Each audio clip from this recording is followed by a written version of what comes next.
এই একটা প্রশ্নের আলোচনাতে তোমরা বহুত কিছু জানতে পারবে। ঠিক আছে, সবাই একটু খেয়াল করো। আচ্ছা, অনুশীলনী 2.1 আমরা কাজ করবো হচ্ছে সেটের তালিকা পদ্ধতি, তাই না? গঠন থেকে তালিকা পদ্ধতিতে রূপান্তর। তাহলে আমরা প্রথমে কাজ করবো হচ্ছে 2.1 অনুশীলনী 1 নম্বরের ক। তাহলে একের ক যে প্রশ্নটা আছে সেই প্রশ্নটা হচ্ছে, আমি প্রশ্নটা পুরোটা উঠাই নিব, সবাই একটু খেয়াল করেন। x belongs to n যেন x square is greater than 9 এবং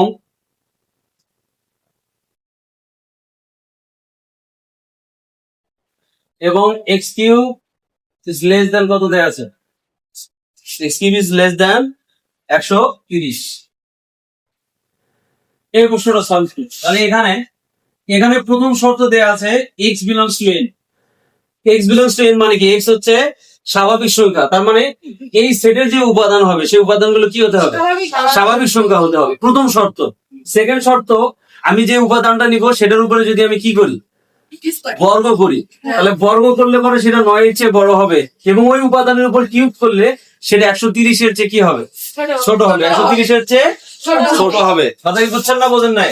তাহলে প্রথম শর্ত হচ্ছে এইটা, দ্বিতীয় শর্ত এইটা, তৃতীয় শর্ত হচ্ছে এইটা। এই তিনটা শর্ত যেই হচ্ছে উপাদানটা মানবে সেই উপাদানটাই হবে সেটের উপাদান। কথা কি বোঝা গেছে? তাহলে আমরা দেখি এখানে, তাহলে আমি যেটা লিখবো প্রথমে সেটা হচ্ছে যে, তাহলে হচ্ছে x is equal to 1 হলে, x is equal to 1 হলে আমরা কি করব? x এর উপর যদি স্কয়ার দেই, x এর উপর স্কয়ার মানে 1 এর উপর স্কয়ার, তাহলে 1 এর উপর স্কয়ার দিলে কি হবে? 1। তারপরে আমরা আবার 9 পেলাম। যদি x এর ভ্যালু যদি 3 হয় তাহলে x স্কয়ার সমান কত? 9। তাহলে 9 তো কি 9 এর চেয়ে কি নয়? বড় নয়। এখন 3 এর উপরে যদি কিউব আসে তাহলে কত হবে? 3 এর উপরে কিউব আসলে কত হবে তুমি বলো? কত হবে? 3 এর উপর কিউব মানে কয়টা? 3। তিনটা 3 3 9 3 27। তাহলে 27, যা 130 এর চেয়ে ছোট। তারপরে x সমান যদি 4 হয় তাহলে x স্কয়ারের ভ্যালু হচ্ছে 4 4 16, যা 9 এর চেয়ে কি বড়। আর x কিউব সমান কত আসবে? 64। কেমন করে? 4 এর উপর যদি কিউব দেই 4টা 4, কয়টা 4? না তিনটা 4, 4 4 16, 4 16 64। x এর ভ্যালু যদি 5 হয় তাহলে x স্কয়ার সমান 25, যা 9 এর চেয়ে কি বড়। কিন্তু x কিউব কত হবে? 5 এর উপর কিউব দিলে কত হয়? 5 5 কয়টা? 103টা 125 125 125, যা 130 এর চেয়ে ছোট। তারপরে x সমান যদি আবার 6 হয় তাহলে x স্কয়ার মানে 6 এর উপর স্কয়ার, 6 এর উপর স্কয়ার মানে কত? 6 6 36, যা 9 এর চেয়ে বড়। কিন্তু 6 এর উপরে কিউব দিলে কত হবে? 216, যা 130 এর চেয়ে ছোট নয়। 130 এর চেয়ে ছোট নয়। তাহলে আমরা এখন দেখতে পাচ্ছি এতক্ষণ বাম পাশে এই যে এই তিনটা সংখ্যা এই একটা করে শর্ত মানেনি, কিন্তু এই শর্ত মানছে। তাহলে কি এই তিনটা সংখ্যা নেওয়া যাবে? যাবে না। আমাদের এখানে শর্ত তিনটাই মানতে হবে। তাহলে এই তিনটা শর্তই মানছে কে কে? এই যে হচ্ছে কত? 4 কি তিনটা শর্তই মানেনি? এই দুটো শর্তই মানছে। আবার 5 ও দুটো শর্তই মানছে।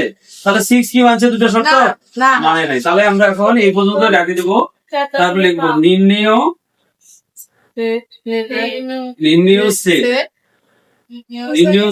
is equal to 4.5 না 4,5। 4 আলাদা 5 আলাদা।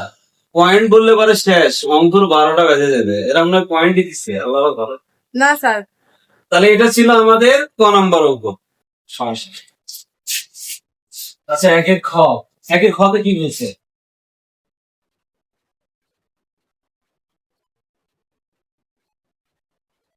আচ্ছা, এটা জেড দিয়ে দেওয়া আছে। ক নাম্বার দেওয়া আছে x belongs to z। is to x square is greater than 5 এবং x cube is less than 36 less than equal কত 36 কত দেয়া আছে 36 তাহলে আমাদের শর্ত লাগতেছে কয়টা তিনটা এখানে দেখো z অর্থ কি আমি এর আগে লিখে দিয়েছিলাম z হচ্ছে পূর্ণ সংখ্যার সেট যে কি পূর্ণ সংখ্যার সেট পূর্ণ সংখ্যা মানে কি 0 plus minus 1 plus minus 2 plus minus 3 dot dot dot infinity পর্যন্ত তাই কি না অসীম পর্যন্ত মানে পৃথিবীতে যত ধনাত্মক এবং ঋণাত্মক সংখ্যা আছে শূন্য সহ সকল ধনাত্মক ঋণাত্মক সংখ্যাকেই বলা হয় পূর্ণ সংখ্যা তাহলে আমাদেরকে এখানে কি করতে হবে এই সেটটার যখন আমরা মান নির্ণয় করব মানে এই সেটটার যখন আমরা উপাদানগুলো বের করব তখন সেই উপাদানগুলো ধনাত্মক হবে ঋণাত্মক হবে তার মানে আমাকে ধনাত্মক মানও নিতে হবে ঋণাত্মক মানও নিতে হবে কারণ এখানে প্রথমেই বলে দেয়া আছে এক্স হচ্ছে এই সেটের উপাদান এই সেটের উপাদান তাহলে এক্স হচ্ছে জেড এর ভিতরে যেহেতু আছে তার মানে কি এক্স হচ্ছে কি হবে পূর্ণ সংখ্যা হবে প্রথমেই বলছে এক্স কি হবে পূর্ণ সংখ্যা তারপরে এক্স স্কোয়ার এর মান হবে 5 এর চেয়ে বড় এবং এক্স কিউব এর মান হবে 36 এর চেয়ে ছোট বা সমান 36 এর চেয়ে ছোট বা সমান এই একটা প্রশ্নের আলোচনাতে তোমরা বহুত কিছু জানতে পারবে ঠিক আছে সবাই একটু খেয়াল করো একটু খেয়াল করে তাহলে এখন দেখো আমি যদি প্রথমে নিই আচ্ছা এটাকে আমি সমাধান এখানে আমরা লিখবো যে x সমান 1 কি হলে 1 হলে তাহলে x স্কয়ার সমান কত হবে x স্কয়ার সমান কত হবে 1 হবে তাহলে এটা কি 5 এর চেয়ে বড় ছোট 5 এর চেয়ে বড় নয় কেটে দিতে হবে আচ্ছা তারপরে এবং x কিউব সমান কত হবে 1 হবে যা 36 এর চেয়ে কিন্তু ছোট এটা কিন্তু ঠিক আছে কিন্তু এই শর্তটা ঠিক নাই তাহলে 1 কি এই সেটের উপাদান হিসেবে গণ্য হবে হবে না নেক্সট x এর মান একবার প্লাস নিছি এখন কি নিতে হবে মাইনাস নিতে হবে তাহলে x square is equal to plus 1 হবে না মাইনাস 1 হবে মাইনাস 1 হবে কে বলছে কে বলছে আচ্ছা তোমাদেরকে আমি একটা কথা বলি এখানে একটু খেয়াল করে দেখো তোমরা মনে রাখবা ঋণাত্মক সংখ্যার উপরে পাওয়ার যদি কি হয় জোড় হয় এক্স স্কয়ার মানে কি কয়টা মাইনাস 1 দুইটা মাইনাস 1 কি অবস্থায় আছে গুণ অবস্থায় আছে তাহলে মাইনাস মাইনাস গুণ করলে কি হবে প্লাস 1 কথা বুঝছেন আবার মাইনাস 1 এর উপরে যদি কিউব হয় তাহলে কি আসবে মাইনাস 1 কটা আসবে তিনটা তাহলে তিনটা মাইনাস 1 যদি হয় একটু খেয়াল কর তাহলে মাইনাস 1 তিনটা এক একটি এক এক একটি এক কিন্তু মাইনাস মাইনাসে প্লাস প্লাস মাইনাসে মাইনাস 1 অর্থাৎ এখানে মনে রাখতে হবে যে ঋণাত্মক সংখ্যার উপর পাওয়ার কি হলে পাওয়ার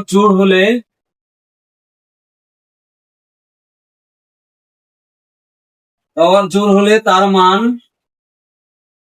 কি হয় ধনাত্মক হয় ধনাত্মক মানে কি প্লাস হয় কি হয় প্লাস হয় আর পাওয়ার বিজোড় হলে পাওয়ার কি হলে বিজোড় সংখ্যক হলে আমি লিখেছি বিজোড় সংখ্যক হলে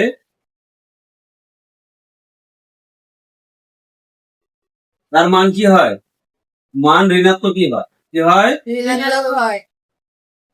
ঋণাত্মকই হয় ঠিক আছে ঋণাত্মক হয় এই জিনিসটা কিন্তু মনে রাখতে হবে দাদা বুঝছেন না বোঝেন আচ্ছা ওকে তারপরে একটু খেয়াল করেন এই জায়গাতে তাহলে আমি যদি মাইনাস 1 নেই তাহলে মাইনাস 1 এর উপর স্কয়ার দিলে কি হবে 1 ই হবে যা 5 এর চেয়ে কি নয় বড় নয় আর x কিউব সমান মাইনাস 1 কি হলো কারণ পাওয়ারটা কি পাওয়ারটা বিজোড় পাওয়ারটা কি পাওয়ার যদি বিজোড় হয় পাওয়ার যদি কি হয় বিজোড় হয় এটা পাওয়ার কি 3 না 3 কি জোড় না বিজোড় বিজোড় তাহলে বিজোড় হলে মাইনাসই হবে 36 এর চেয়ে ছোট x এর ভ্যালু যদি 2 হয় তাহলে x square is equal to 2 দুগুণে 4, যা 5 এর চেয়ে কি নয়, ছোট, সরি বড় নয়।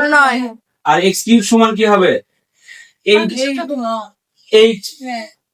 যা 36 এর চেয়ে ছোট, 36 এর চেয়ে ছোট।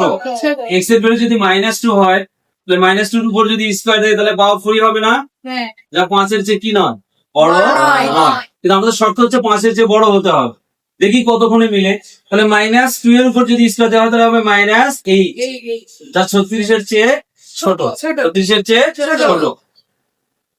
এক্স এর ভ্যালু যদি 3 হয় তাহলে এক্স স্কয়ার সমান কি হবে, 3 তিরিকে 9 কিন্তু 5 এর চেয়ে বড়। আচ্ছা, আর এক্স কিউব কি হবে, 27, যা 36 এর চেয়ে ছোট। এক্স এর ভ্যালু যদি হয় -3, কি হয়, তাহলে এক্স স্কয়ার সমান কি হবে, -3 এর উপর স্কয়ার দিলে +9 নিতে হবে, কারণ এই স্কয়ারটা কি জোড় সংখ্যা না, পাওয়ার যদি জোড় হয় ওটা কি হয়ে যায়, ধনাত্মক হয়ে যায়, যা 5 এর চেয়ে বড়। আর এক্স কিউব সমান কিন্তু হবে -27, -27 কিন্তু 36 এর চেয়ে ছোট।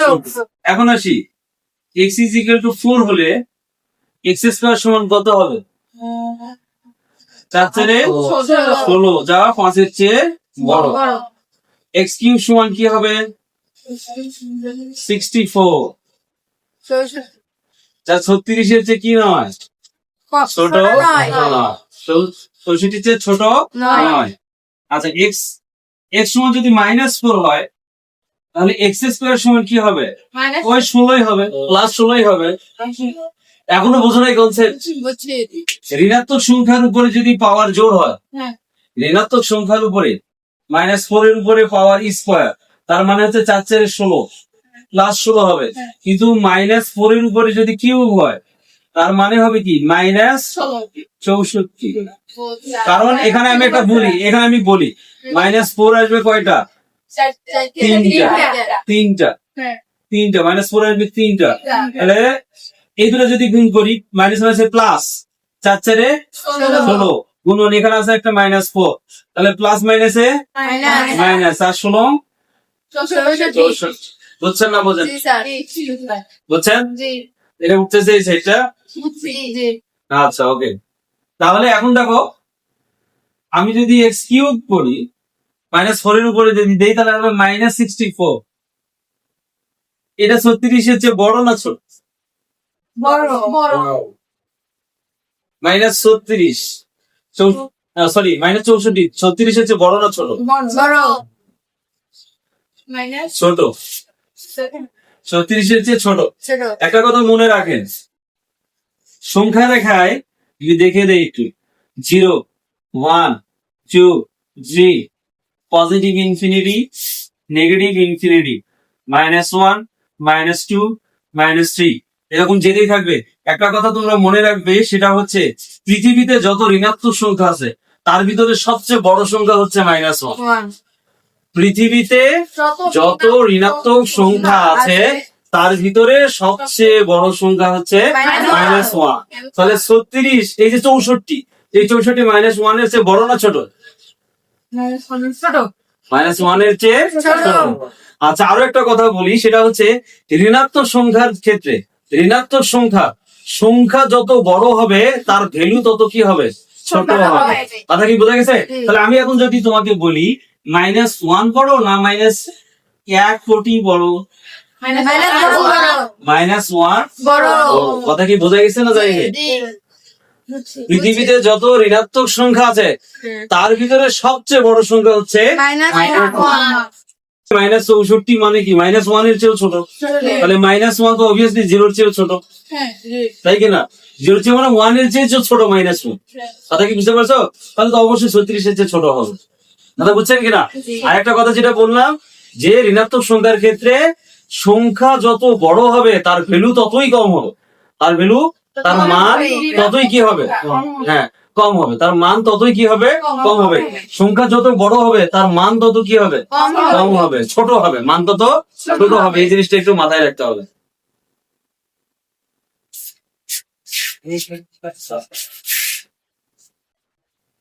ঠিক আছে ওকে, তাহলে আমি এই জায়গাটা মিশাই দিলাম।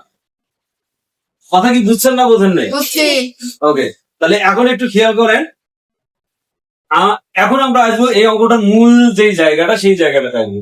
আমি এই জন্যই বললাম যে এই একটা অঙ্কতে অনেকগুলো তথ্য তোমাদের আসবে। আমি কিন্তু এতগুলো আলোচনা করতাম না, আজকে রেকর্ডেড ক্লাস, সেই কারণে মানে এই জিনিসগুলো আমি আলোচনা করতেছি। কথা কি বুঝতে পারছেন? অনেকগুলো জিনিস আমি আলোচনা করতেছি হয়তো ভেঙে ভেঙে, মানে বলতে গেলে একটা সাজানো গোছানো ক্লাস। কথা কি বুঝতে পারছো? আচ্ছা ওকে, তাহলে এখন দেখো আমি যদি এক্স এর ভ্যালু নেই +5, তাহলে এক্স স্কোয়ার আসতেছে আমার 25 হচ্ছে না, যেটা 5 এর চেয়ে কি বড়। কিন্তু এক্স কিউব যদি হয়, আমি যদি এক্স কিউব করি তাহলে আসবে হচ্ছে 125। 125 হবে কিনা? তাহলে 125 কিন্তু 36 এর চেয়ে কি নয়, ছোট নয়, বড়। সেখানে এটা কিন্তু কেটে গেল, তার মানে 5 কিন্তু এই সেটের মান হিসেবে কি হবে না, গণ্য হবে না, বা উপাদান হিসেবে গণ্য হবে না। কিন্তু আমি যদি এক্স সমান -5 নেই, তাহলে এক্স স্কোয়ার সমান আমার আসতেছে 25। এটা কিন্তু 5 এর চেয়ে বড়, কিন্তু এক্স কিউব সমান আসতেছে -125। এটা কি 36 এর চেয়ে কি ছোট? -125 কিন্তু 36 এর চেয়ে ছোট। তাহলে এখানে আমরা একটা জিনিস খেয়াল করতে পারতেছি। সাপোজ আমি তোমাদেরকে যদি আরো এখানে 2-1টা মান দেখাই, ধরো এক্স এর ভ্যালু যদি আমি -10 নিই, কত নেই 10, তাহলে 10 এর উপর যদি স্কোয়ার দেন কত হবে? 100। 100 কিন্তু 5 এর চেয়ে বড়। আর আমি যদি এক্স কিউব করি তাহলে হবে -1000। -1000 এর চেয়ে 36 বড় না? অবশ্যই 36 কি বড়। তার মানে হচ্ছে আমি এখন যতগুলো ঋণাত্মক মান নিব, এই যে -5 থেকে শুরু করে যত উপরে, মানে যত ঋণাত্মক মান আমি এখন নিব, সকল মানের জন্য দুটো শর্ত কি থাকবে? ঠিক থাকবে। তার মানে হচ্ছে এখানে ঋণাত্মক সংখ্যা অসীম আসবে। কি আসবে? তার মানে আমার সেটটা আসতেছে, তাহলে আমি এখন এখানে লিখবো অতএব নির্ণেয় সেট। নির্ণেয় সেট, তাহলে এটা একটু কৌশল করে করতে হবে, সেটা হচ্ছে নেগেটিভ ইনফিনিটি। এটা কি আসলো? নেগেটিভ ইনফিনিটি, অথবা নেগেটিভ ইনফিনিটি দেওয়ার দরকার নেই, ডট ডট দাও। কি দাও? Dot dot. ডট ডট দিয়ে আমার প্রথম যেই, আমাদের প্রথম কি আসতেছে? -5 আসতেছে না?